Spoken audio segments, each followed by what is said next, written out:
All right, it looks like we'll get started here. My name is Jason Kane. I'm Director of Constituent Relations here at the University of Pittsburgh. And I want to welcome you all and thank you for joining us for a new discussion that's part of our PAA Presents series. Today, we're going to hear from Pitt alumni and faculty experts asking the question, is your data safe?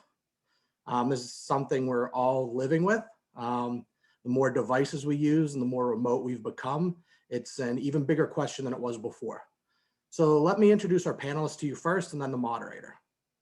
David X is the Chief Technologist of Red Hat's North America Public Sector Organization. He holds 3 degrees from Pitt, 1 from our regional campus at the University of Pittsburgh at Johnstown, and 2 from our campus here in Pittsburgh. Our other panelist, Lisa Schreiber, is a global technology and customer success leader, bringing over 2 decades of experience in delivering improved customer satisfaction and sustainable growth for Fortune 500 and high growth startup enterprise software companies. She got her bachelor's degree from Pitt and serves on the Board of Visitors for the University of Pittsburgh School of Computing and Information. Now I'd like to introduce our moderator, who has just been wonderful putting this together and is really going to bring you an engaging conversation here. Our moderator is Dr. Adam Lee. He's the Associate Dean for Academic Programs in the School of Computing and Information, a professor in the Department of Computer Science, and an affiliate scholar in the Institute for Cyber Law, Policy, and Security. So with that, Adam, I'll let you take over the conversation for today. Thank you, Jason. You're giving me too much credit for putting this together. I think your team did an awesome job of pulling together this group of people and facilitating some really interesting conversations to get everybody started. I'd like to maybe try to recreate some of that if we can to get things going, and sort of note that, you know, Lisa and David both spent some time at the University of Pittsburgh, but then went on to go and do some very interesting things. And I'm curious, David, how you found your way into the cybersecurity field. Yes, so thanks, Adam and Jason, and for having us on. This is awesome. So for me, the cybersecurity, so I've been at Red Hat for 14 years now, and you know, being initially an operating systems company, you know, that's the foundation of what people are doing their computing on. And so security is first and foremost, and especially where, you know, with Red Hat, we're an open source company, so all of our code is out there for everybody to look at, and then that creates a vested interest in making sure that we are making sure that we're secure, and security is you know, foremost, because you know, if when bad things happen, we have that vested incentive to address those problems as fast as possible. How about you, Lisa? How did you find your way into the world of cybersecurity? So it was just a lucky break a little over a year ago. I met ForcePoint and they said, we need someone to help lead our customer success team. And as you know, customer success is everything post-sale, right? So is the customer up and running? Are they getting, how quickly can they get to value? How quickly can they get to full value? Do they feel secure? The whole thing. And it really opened the doors for me. This is more around enterprise security, but of course I'm very interested in personal technology security. You know, just what is the state out there? And the state is, there's a lot of security companies. It's very bifurcated, and it will be for some time. And there's a few views on how to go after security. So I find it really intellectually stimulating to figure this out. At ForcePoint, the belief is that you lock all the doors and windows, who's ever in the house, you still don't trust them, but you protect them and you protect the company. So it's 2 views. Interesting.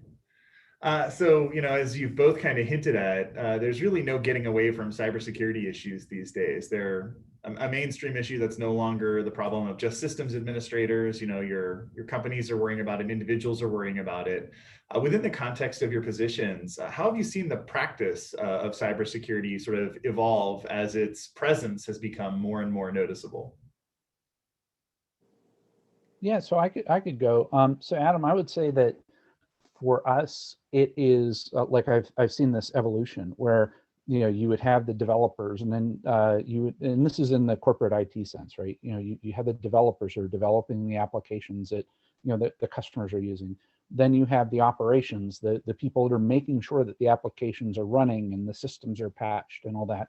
Then you have the security team that is making sure that everything's secure. And historically, those used to be like 3 separate silos. And there's often a lot of finger pointing and a lot of angst and a lot or a lack of empathy between the teams. And so, a lot of it is that, the Friday at 5 o'clock, the developer checks in his or her code and then creates a big mess for the operations people to work all weekend, which introduces security bugs, and it just upsets everybody. And in the meantime, the developers are getting line of business directives to improve customer experience, but they feel like they're being held back by operations or by the security team.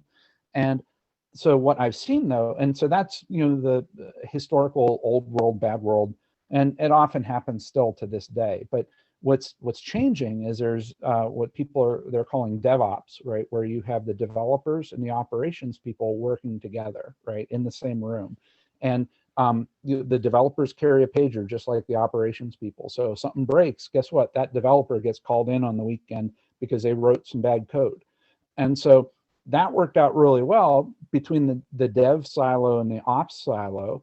But then, it's like they would come up with something really cool and then hand it off to the security people, and then the security people pour cold water all over it. And that's a problem, right? And so now things have changed to DevSecOps, where, and I've talked to people of like, well, is it Sec DevOps, DevOps Sec? There's a guy I work with, he says it should be Sec Dev Sec Ops Sec, where, security is at the beginning, the end, and the middle. Right. And that's really hard to say. And so the thing there is, like I tend to lead towards DevSecOps, where you get all 3 teams working together. And so instead of it being a surprise at the end for the security people of unplanned work and them leaning on the side of being risk averse, to having them have that feeling of empathy, and also set up the guide rails for the developers to create this safe place for them to innovate, so that they can get the applications into production as securely as possible. Yeah, I agree with you, David. So years ago, when I was a CIO at US Trust, we had an audit function, which was kind of security. And I know that the developers, if they really wanted to, they could kind of, use some big words and some other things with the team, and they could kind of sneak past some of these security audits. They had things to do, but there was a time a long time ago that it wasn't very important. Mm-hmm. Now you make a security error or you go against the audit team, you could get fired. It's completely changed. Mm-hmm. Also the rise of the CISO. I remember back in the day, who wants to be in charge of security? I think it's now the coolest job, but it's still very hard, but they have a direct line to the board of directors. And I think their biggest challenge now is trying to prioritize the investment within the financial envelope of the company, because you can't protect everything. Mm-hmm. You have to decide what's most important, protect that very closely, and then have other layers of protection at different price points to protect the rest of the enterprise. It's a fascinating space to work in.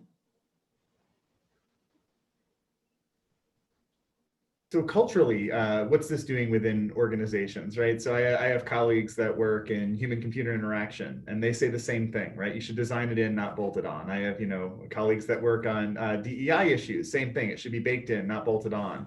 How do you get this? How receptive did you find people to, I imagine this means that your dev people and your ops people are learning more about security. Your sales people are learning to speak more about security. How are organizations tackling that challenge? David, I could take this one first. Yeah, I was also recently, we had a full security program. Everybody had a role in security. Every developer, we had security standards, everyone had to meet. And not only that, but if something came in as a security issue that could be a vulnerability, it was cordoned off from the rest of Oracle. I'm sure that other large companies like that do it too. You don't want anyone else to see it. Your vulnerabilities need to be secret, not only to you, but within your company. You have to treat it as the military would, right? And then quarterly, Oracle would come out with these security patches. Now, there were also ethical programmers that would find vulnerabilities, but you would have a program with them that they would bring it to you. They knew you would fix it, and you would attribute it to them, the discovery to them in the release notes when you put it out. So this worked really well to keep Oracle's software very secure because no one was letting vulnerabilities out. And of course, there may be some bad guys that knew some special things, but as much as Oracle could find and fix as fast as they could, they did. They let it out quarterly, and upon rare occasion, and I'm talking once or twice a year, if they found something that couldn't wait because they thought it was out there, they immediately issued a patch, they immediately issued an alert, and the customers knew that they had to upgrade right away or they were exposed. Mm-hmm. Yeah, and that's I think that the thing that to really underscore with what Lisa's saying is risk-based decisions. And whenever somebody applies a security patch, that may be adding risk to the organization because it may fix some security flaws, but it may have unintended consequences that could break your application or create new holes. And so I'm not saying don't patch, but you got to be mindful of things like that. The other thing I've seen, just going back to the culture aspect, I work exclusively with our government customers, so federal, state, local, and higher education customers. And so you can imagine the cultural changes that they have, or cultural challenges that they have there in terms of the different silos that they have, and different work categories, or in some cases there could be union issues that are involved, of like, you can't have that developer plug in that network cable, you get in trouble. And so it's like getting them to think differently and within and creating that environment is so incredibly important. And you need to have that buy-in from the highest levels, like how Lisa was saying. It's like you have the CISO that's reporting into the board, and that's my dog barking. But the CISO reporting into the board and making sure that security is such a high priority and for everyone. Thank you. Yeah, I came into the office today, so you wouldn't hear my dogs barking. So what's interesting is that this point, it isn't strictly related to security, right? This need to de-silo things, I think, is fairly pervasive. For the last couple of years, I've had ongoing conversations between folks in our school and our colleagues in engineering around cyber physical systems and Internet of Things. And we even went as far as to start doing some customer discovery and talking to local startups and some other larger companies about their needs in this space in terms of workforce development and what they want to see in terms of students who are coming out and looking to do these sorts of jobs. And across the board, this ability to communicate across silos was brought up, right? We talked to a company that was doing robotics, and they talked about, like you talked about with your developer, your security person, your operations person. We had similar stories with, the mechanical engineer, the electrical engineer, and the computer scientist fighting over, the order of operations and putting together a mechatronic device that, needs everybody's input. Mm-hmm. And maybe I can be a little bit greedy here and try to get some free consulting out of you guys.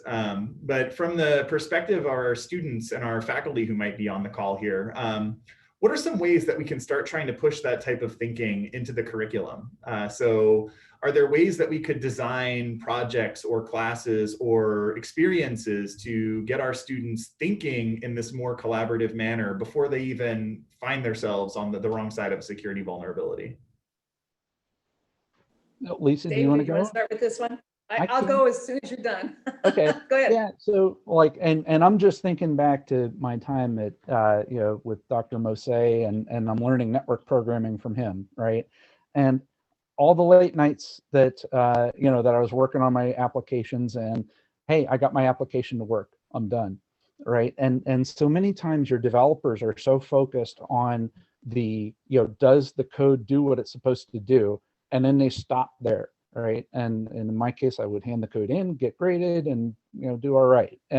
But the thing is, though, is that just because it behaves the way you expected, it doesn't mean that as an adversary can get it to do things that you didn't expect. And that's where, so things like input hygiene and overflowing buffers, and stuff like that, that it's not, it's a lot of times, you're learning network programming, and it's security is not, it's additional, and would it distract from learning the network programming aspects? But that really impacts, making sure that a network system behaves the way you want it to be and not behave in unintended ways is really important. So, back when I went, there weren't, the security classes the way we see them today. And, it's like with my daughter, she's in computer science too. It's like there are security classes there, you can get a computer security degree. There are ethics classes. And I think it's that holistic aspect of it is really important. The other part you mentioned, Adam, about the like IoT, that horrifies me, right? Because if you think about the business model for IoT, it's starting to get more into subscription services, but they don't have an incentive to update these millions of light bulbs that they put out into the world. And so, and the thing that people forget about, it's like, oh, somebody hacks my light bulb, I don't care. Well, that's where you get your light bulb hacked, and then they get a toehold into your home network, and then they start working laterally, and then they're on your computer system, and then they're into a corporate system, and it's just bad all around. And that is a thing that it's like the incentives aren't there. And I've seen some things from like it's Apple with their privacy nutritional labels, and I've seen other efforts with security labeling and all that. But I think that is something that we're still learning from and we're growing from. Those are really great points, and I agree with you about the IoTs, David. I'm completely nervous about it. But let me give an interesting twist here. I'll tell you an interesting story. I was recently on a board, just a panel talking about the future of the car, and they invited me, and I'm like, oh, I am sure what they want to hear about is the car is like the new home office, right? An electric car, it drives itself. You just have to secure the user, which I'm very familiar with. That's great. As the conversation got started, and this kind of goes to SolarWinds, I know those we had some questions on that. What came up is that Delco, in my mind, used to just do mechanical parts for cars, right? Well, they don't. Their parts for cars now have, there's chips in it, there's software in it, right? This is to your point, Adam, of this integrated, right? All of these disciplines come together. It's an integrated device. Okay, so it's in your car. How often is it really going to get updated? If there's a security vulnerability in it, ever? I mean, if you take it in, there's 150 million lines of code in every automated car. How many of these, how can you even secure this? So now you have to think about the security of the supply chain of this software, which goes exactly back to SolarWinds, which is if you can't manage that and protect it, which is now an enterprise security problem, if you ask me. Like, it's everything the company's doing. They have to secure their code, their company, all those access points, right? And the devices that they deliver have to be secure. So this just makes the whole problem really much more interesting and much more complex, and all the more reason that these disciplines need to work together to figure this out. I was talking to someone who lived near the Pentagon, and she was waiting for her husband, and she was meeting him at the car dealership, and they had just bought a new car about a month ago. And she goes, I don't know where, I thought he already left the parking lot. And the sales guy goes over to his laptop, pulls it up. He goes, no, he's still in the parking lot, because he could see him, right? This is the point. How would you like to be the head of state and they just do something and they can see where you are? This is not good. David, do you want to follow up on any of that? I can see you nodding. Oh, I'm just shaking my head. And we can, we talked, as we were doing the prep calls for this, there's the corporate aspect of it, and then there's the personal aspect of it, of like, and things are blurring, right? Especially as people are working from home. I'm actually here in my mom's house, visiting her in Johnstown. So, and so it's like you're bringing your office into a home environment, and the security is really, you think about supply chains. And that's also another thing to think about too, is like, especially when your engineering organization is not necessarily an employee of your company. And so like, think about open source, and most companies use open source either in their products or as part of their infrastructure. And so making sure that that supply chain is secure and validating that is so critical. Yeah, so how do let's start, maybe there's a lot going on here. Let's maybe start at the company level. Mm-hmm. How do we see the role of companies? How do they how should companies' operations change, like, to sort of reflect these changes in the security landscape? Are you seeing, I think, David, earlier you said something about creating lanes or a safe space, like, how are we looking at foregrounding security and making it a priority? Yeah, I see and I'm seeing it in a variety of ways. A lot of times they do it like on the government side. It's pretty interesting where it's like they will send emails to people and then people will click the link and then it sort of locks their email box until they do a remedial class on why you don't click on links in your email. And so that's good for them, right? It's sort of training them the right way. And I've seen other examples of it's whether it's university students, researchers, or people just red teaming their company, where they'll just go into the parking lot and scatter some USB drives around, and somebody's like, it's like either, oh, free USB drive, that's cool, or it's like, oh, somebody lost a USB drive, I want to find out whose it is, and I can give it back to them.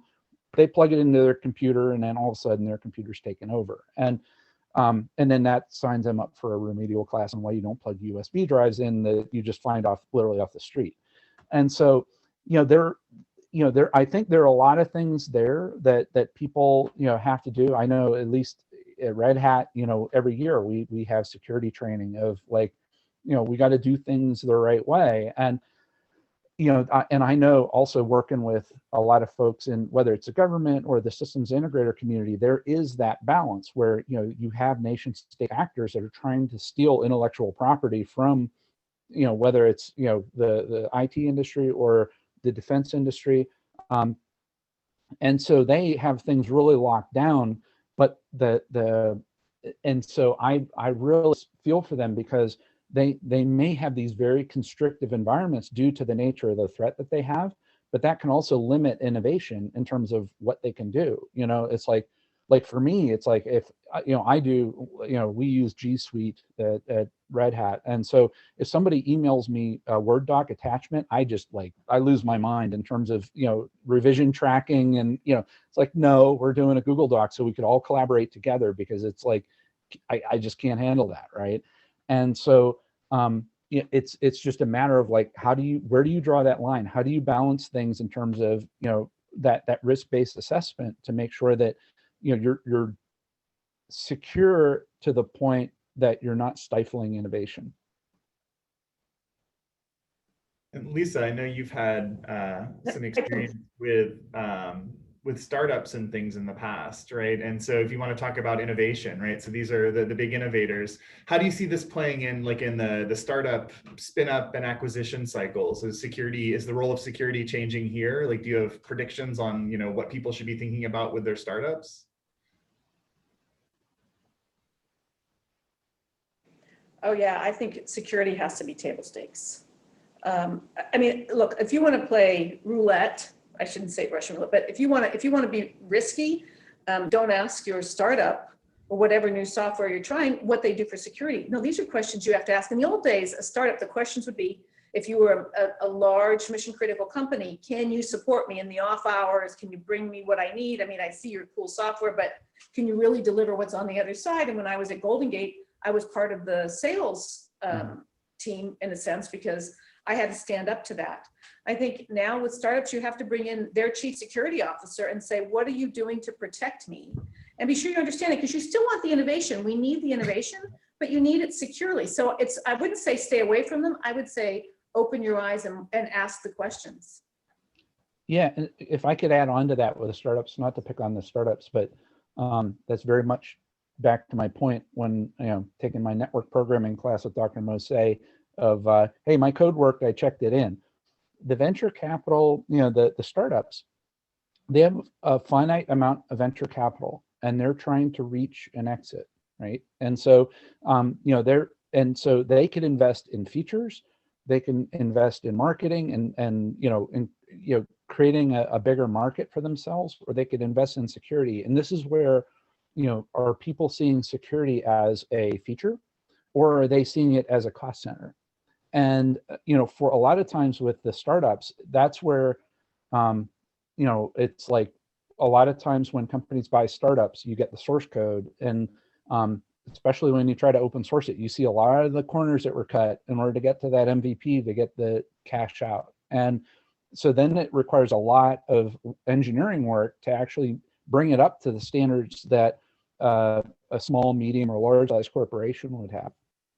So that is something that, that from a startup standpoint, and, especially as you see these, new apps like hit, the app store of, whether it's, was a Clubhouse and TikTok and all that stuff that are brand new. It's like, we're starting to see all these Clubhouse vulnerabilities where I'm sure there are a lot of people on the call that are like, what's Clubhouse? And, but that's like the new hip thing that everybody's doing. But it's all about, market, getting market share for them, as opposed to making sure they have the most secure social app. Really interesting. So then thinking, you had said earlier with Red Hat, a lot of your products you can get out there as open source software, right? So how is Red Hat using security then, making security a value add in this sort of environment? Yep. Yeah. And that's, so for us, it's like our competition is the proprietary world, the proprietary operating systems, or the, proprietary applications are out there. Plus there's also, we're competing with the open source projects that are out there that anybody could download and use and everything. And so how can we differentiate from, what people could just download and start using? And, and for us, part of it, of the many aspects of why you want to pay for free software is the security aspects of it. And so for us, as part of our CI builds, we will do scans to look for regressions in terms of, security testing, or looking for known vulnerabilities, and all the combinations of like, oh, Lisa was talking about Oracle. It's like, oh, if I apply the security patch, is it going to break Oracle? And, and it's like, oh, it did. So we need to fix the fix, right? And so it's like a lot of those checks and balances are really important.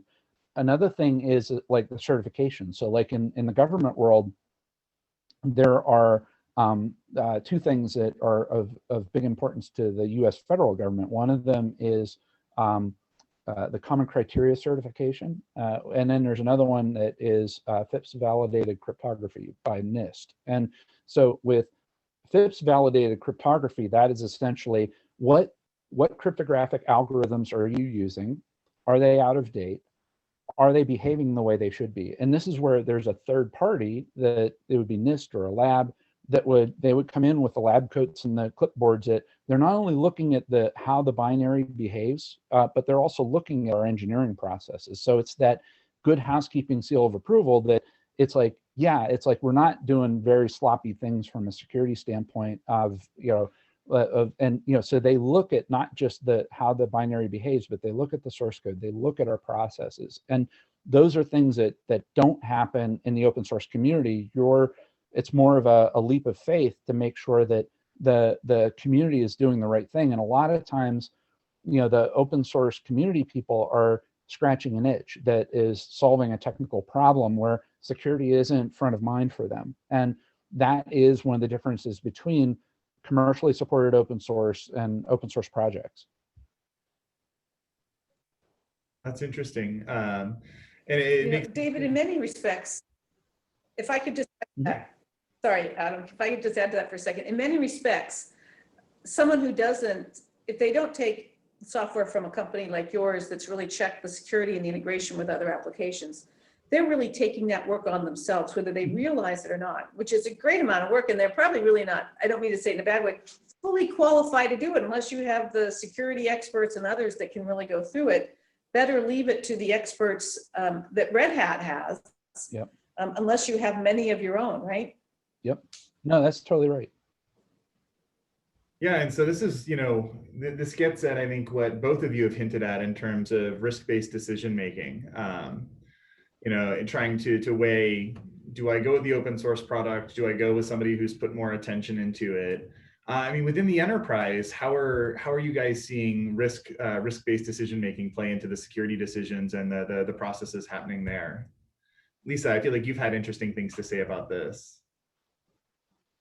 Okay, I'll start. Yeah, it's a very interesting space. Different companies, and I've seen a lot of them approach it different ways. And sometimes it depends on what set of products they have in there, which ones they look to complement or change.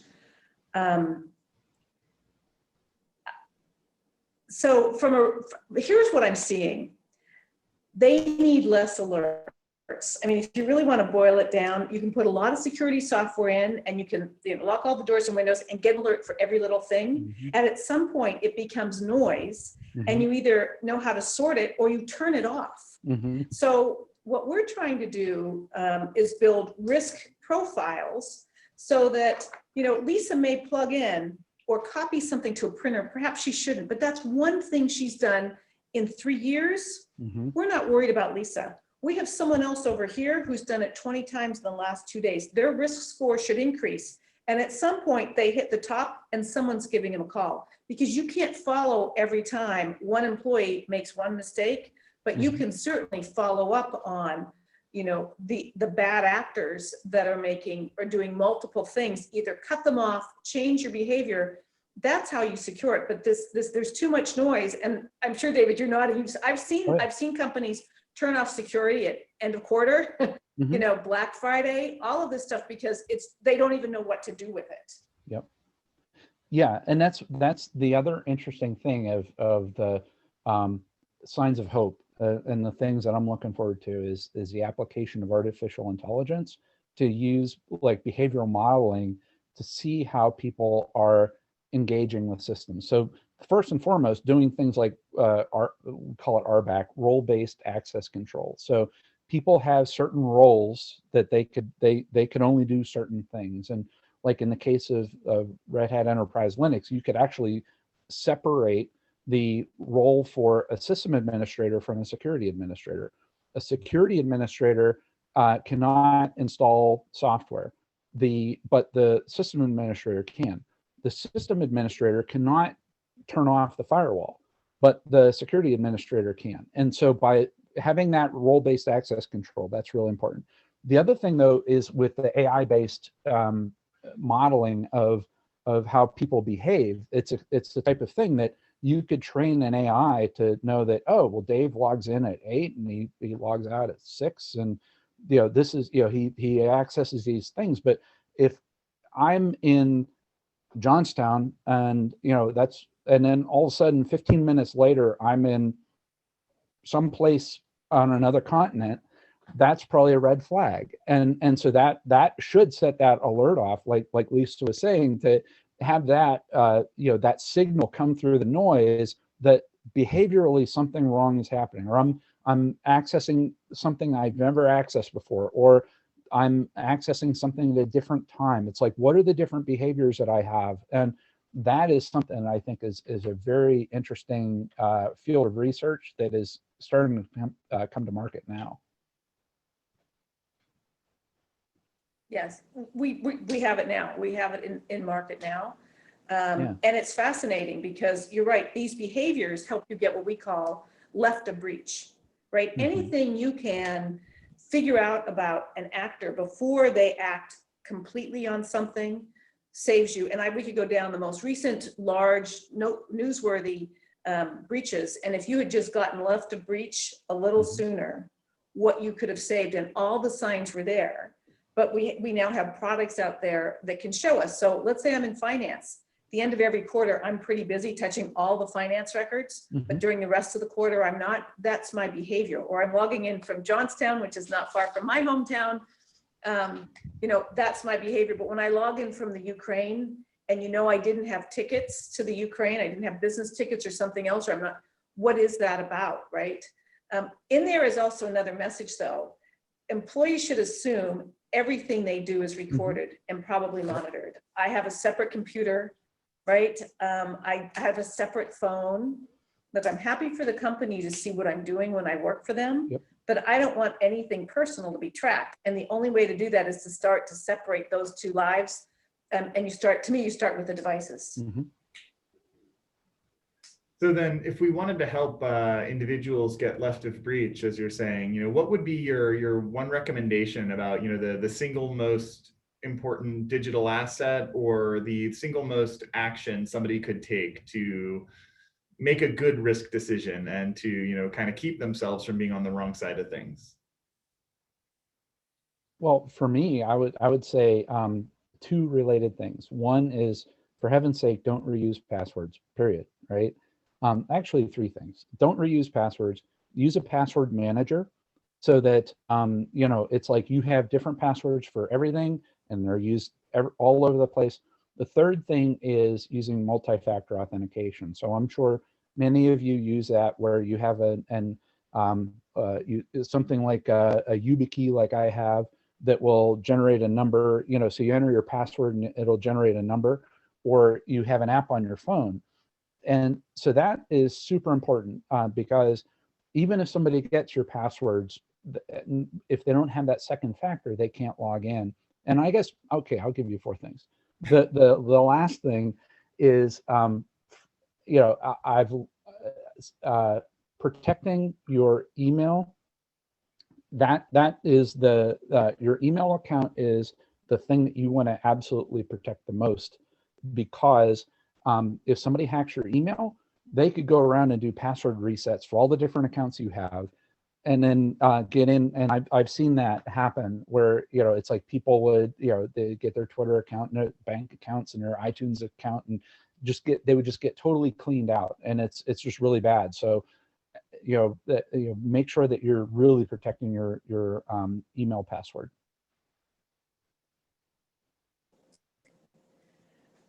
Yeah, I agree with all of those.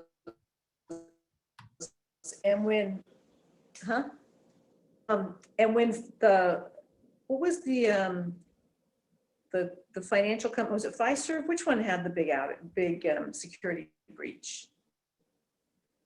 I think a lot of them did. No, I know, but the company that did your credit scoring, who was that? Oh, was it Fiserv? Equifax or Yes, Equifax. Yeah. It was what? Anyway, when that got out, I knew that my bank account had been exposed. So I closed it and opened another bank account. So I think, as consumers, we just have to, you can't hide from this. They probably have a lot of information on you from the dark web already. I was on, I think, Google the other day, and Google showed me what I accessed and who had been breached. And they said, you should change these 4 passwords because these companies have all been breached. You have to take that seriously. You have to use malware on your computer. You have to think carefully about where you place things, because they will get in the wrong hands at some point. And to me, it's really about trying to minimize the amount of trouble. Be careful. I'm getting messages on my iPhone right now, text saying, oh, we're from UPS. We have something to deliver. Just click on this. I'm like, well, I've never seen that. I'm not doing that. Like, if you're not sure, just don't do it, right? How many people go to Facebook and someone in Messenger, and it's a great gig. They're like, I have a picture of you. Now, who doesn't want to see a picture of themselves or something? And you're in Messenger, you want to click on it, and now you're infected, right? I mean, they have all of these creative ways to pull you in. You just have to be very discerning. Mm-hmm. Yeah, and just like you talk about bank accounts, it's like, how many times do people get a phone call saying that, oh, this is Bank of America, your account has been hacked, and I need your social security number to verify you and all that. Guess what? That probably isn't Bank of America. And so what you want to do is say that, hey, okay, let me call you right back. And you hang up, you pull out the credit card, and you call that number on the back of the credit card. You don't talk to the person that called you. And the other thing too is even, you get the apps on your phone for American Express and all that would, they would also give you the alerts too. So that it's just not, a random hacker trying to clean out your bank account. Excellent. These are all really good pieces of advice, and I'm glad that I've got my YubiKey too. connected to my password manager, right? So, Nice. Me too. Yeah. but it looks like we're getting some good questions coming in from the Q&A. And Alex, I don't know if you wanted to jump on and take some of these, or if you'd like us to keep talking. I can keep talking to these folks all day. I know, it's been a great conversation. Is there any from the list that we got through registration that you wanted to touch on before we jump into what's in the Q&A? Yeah, I mean, I think it might be interesting to touch on briefly, since we have talked about risk and some of these sort of longer term attacks, to get your takes on SolarWinds and whether this is going to, what the degree to which this has already changed the way we're looking at third party risk, or whether you see, what impacts do you see that have moving forward? You want to go, Lisa? I'll start. Yeah. I'll start briefly, and then I think you're probably going to have a longer, more fulsome part of this anyway. So look, it's this supply chain issue, and what are you putting in your environment, and do you know the provenance of it, and is it secure? This could happen to anyone. It happened to SolarWinds. There's a number, I don't know, there's hundreds and hundreds of companies it could have happened to. It may have happened to, and we just don't know it, that it went on for so long without us figuring this out. This is the new battlefield. Like, we have to be ready for this, and we have to protect against it. And you need to be prepared, or you need to lock down your enterprise until you are prepared. And I think taking an inventory and understanding your risk, and spending the time and money to bring in the right people to help protect, whatever. To me, this is more of an enterprise problem and not a personal problem, although your data may be in these systems. But this was at a grand scale, and these were expert nation state actors, and they're out there. And this is the new modern warfare. Mm-hmm. Yeah, and what's the saying? There are those that have been hacked and those that don't know that they've been hacked, and it's going to be an inevitability where it's scary. You have organized crime. It's not just the person in their mom's house in Johnstown that's hacking people. You got organized crime. You have the nation state actors that it's like they're putting these resources to help fund their governments in many cases, right?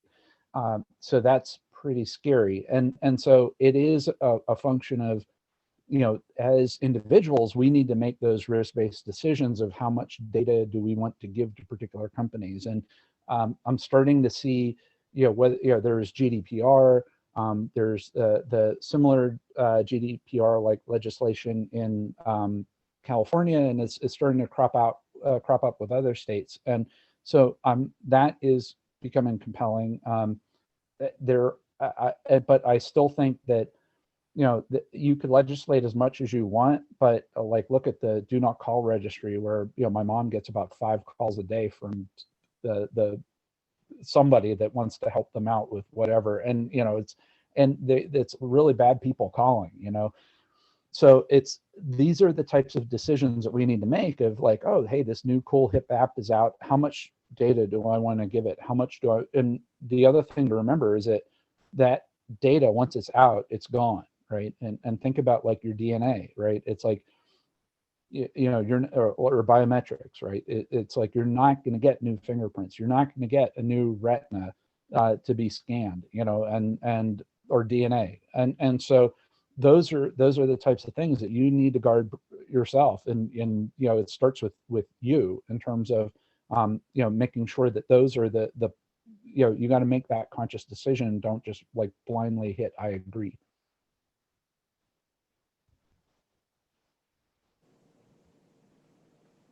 Awesome, thank you. Alexandra, do you want to take over with some of the questions from the panel, or from the attendees? Absolutely.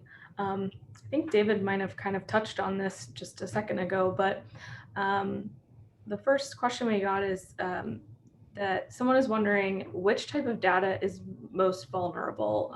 What's stored on my phone, what I have in the apps on my phone, and what is the source of the vulnerability? Is it a browser or another app or something like that?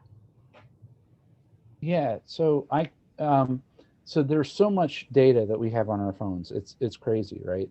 And there's the physical aspect of oh, the border crossing, and somebody can clone your phone and slurp whatever data off. But a lot of times that data is stored out in the cloud too. The other thing is that there are a lot, if you look at the apps that are being used that serve up ads, or they may not even serve up ads, and you need to ask yourself, okay, how is this company making money by having this app on my phone and not showing me ads or not making me pay for it? I'm sure they're not a charity or doing it out of the goodness of their heart. The reality is that there are a lot of times that there are convenience libraries, that code libraries that people will put out there and say, hey, oh, you use this and this will be great. But what it also does, it will do tracking, and it'll phone home and get your behavioral data that would get sent back up to a server. And so, I would be less worried about somebody hit me over the head and taking my phone and getting that data, as opposed to, like, every day it's like my phone is probably who knows what it's giving out. It's really hard to audit that, right, in terms of how much of my sensitive data is being sent back to those app providers.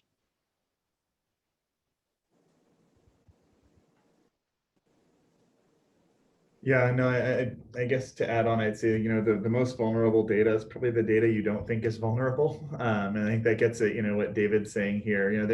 I was Googling here, trying to find this while he was talking, and I can't. So I'm going to give you an anecdote instead of a reference. But a couple of years ago, there was a journalist in Germany who, accessed his cell phone records from his phone provider and did a really nice interactive plot that showed how he was, moving around, and he annotated it with his own information. It's like, okay, it showed, everywhere he had received a text. And at this point he was here and he was at this meeting with this person. Then he took a train from this city to that city. And it's all stuff you're not even thinking about, right? It's not the fact that you once looked up your banking balance on your phone. It's that, that thing was in your pocket all day. And it knew where you were walking around and who you were talking to. So I think, having this, trying to be cognizant of, doing this risk-based analysis, before you install something new, thinking about, what you're installing and why you're installing it and what's it getting from you, right? Yeah. Well, and not to like bum everybody out, but there's also, you think about it too, of like repressive nation states that, they can go back, everything is being collected, and they can go back in time and see if you did something that is, whether it's illegal or just embarrassing, and they could use that against you. And so, like, how many of us could, get speeding tickets from, the past 20 years, and that, it's like you could be guilty of a crime in the past and they could prove it. So if somebody really wanted to get you, they could, by, digging up all that information that is, where they call it digital exhaust, that you're just like emitting.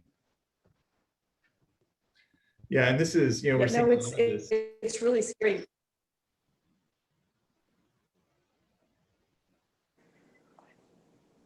I was saying we're seeing a lot of this discussion with with the whole COVID and these different types of contact tracing. And why are people so worried about contact tracing? Well, it's like, well, if you're using the data for contact tracing, that's one thing. But if you're using it to see, what protests I've been to, or whether I rode my bike the wrong way on a one-way street, then this is a completely secondary concern that, I think is a very real concern. That's why there's a lot of groups who are very active and very vocal about what types of data should be used for these sorts of purposes. Yeah, I agree. I'm very nervous at what can be collected off of your phone, and I often turn off location data as much as I can, but it's never building software. If we put an endpoint on your phone and you pull up LinkedIn, and let's say, you have, I'm open to opportunities, that can be reported back to the company that put the endpoint in there. They know you pull up your balance, they can see everything. There's not a lot of control on that right now. I think there will be. Now, they try to anonymize and they try to take care of the customer, the employee. And I would say, on the other hand, there's also a protection for the employee, because, well, I'd like them not to know my LinkedIn status. If someone through the mob takes your ID and takes your information and is using that, but it's not you, Some of this can be used to protect you because no, I wasn't in the Ukraine. I've been here in Johnstown the whole time and I can prove it, right? Someone has stolen my credentials, right? And that's another important part. So there's going to have to be some stuff that's let out, but I don't want them to know where I am. And I don't want them to know what I'm thinking. And I've been using DuckDuckGo more lately as a browser because I like to be more anonymous and get more. Yeah, you're both. Okay. Yeah, me too. That's my default search engine.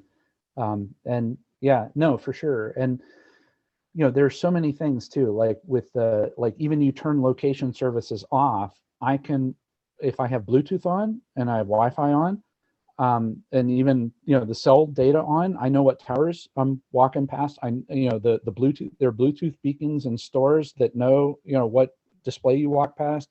There are Wi-Fi access points that are everywhere. And, you know, when Google goes around driving around with their car for, you know, to grab their Street View stuff, they're also pulling in SSIDs of the Wi-Fi hotspots in your neighborhood so that they can geolocate your hotspot ID with a GPS address. So if I connect to a particular Wi-Fi hotspot, I know where you are without even knowing without having a GPS. Right. So turning off location services is turning off the location API on the device, but not turning off the ability to use other data from the device to infer location some other way. Exactly.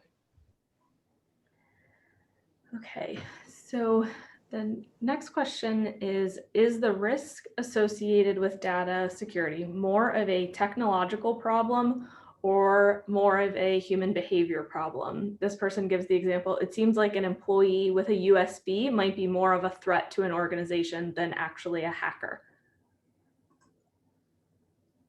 I would say that Yeah. it's both, right? And that's where, you know, we talked about that safe place to innovate of like, how can the security team set up the guardrails and the speed bumps and the fast lanes of to be able to do that innovation?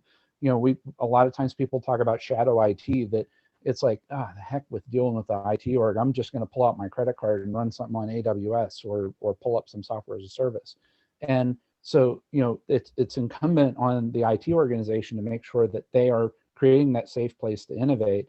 And the other thing that drives me crazy too is the, you know, don't blame the victim, right? Of like, well, you know, if you would have designed your software, you know, how can, as computer scientists, how can we design the software to be more inherently secure to prevent people from making mistakes? And instead of blaming them for doing the wrong thing or, you know, reusing passwords, the password itself, I think, is not really the best, you know, the useful thing nowadays. You know, the password is the utility of the password. It's just, you know, you need at least 2 factors.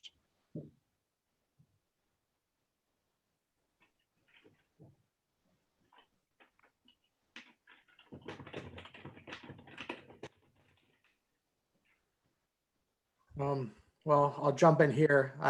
We're almost running out of time. I'll be cognizant of everyone. This has been fascinating. I think probably for a few people, there are some things, you know, that you never thought of on how your data is being accessed, used, stored, and mined. There are 2 super quick questions in here if anyone wants to take them, and then I'll do the wrap up. Somebody did ask, what's a good resource, whether it's book, podcast, documentary, for someone to just learn a little bit better on how to protect themselves and what they can do in everyday life? So there is the Security Now podcast is pretty good. That it could be super nerdy. I have a podcast myself, the Dave and Gunner Show, not to shamelessly plug that. If you like sarcastic, nerdy stuff, dgshow.org, you can check that out as well, because we point to all kind of different security things and stuff like that. Yeah, I mean, one thing that I would recommend would be the, oh, go ahead, Lisa. I don't have a great source to go to, so go ahead, Adam. I just pick it up everywhere I can. I think it's more experiential for me. Yeah, no, I was going to say something similar, but to get at some of the scope of what's possible. Some of the documentaries on the whole Edward Snowden situation are kind of illuminating to the scope of things that you thought were just in Mission Impossible movies. Just to make you think a little bit and perhaps give some perspective and some incentive to think about where to pick things up along the way. Perfect. So yeah, I'd like to thank Lisa, David, Adam. Wonderful, wonderful panel. Thank you all for being on today.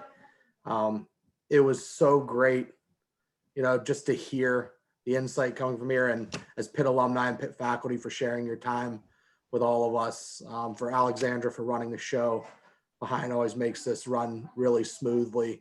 If anybody does have some questions that they would like me to email out to the panelists, it's just jasonkane@pitt.edu. Feel free, email me, and I'll see if we can get some answers for you, over the next week or so.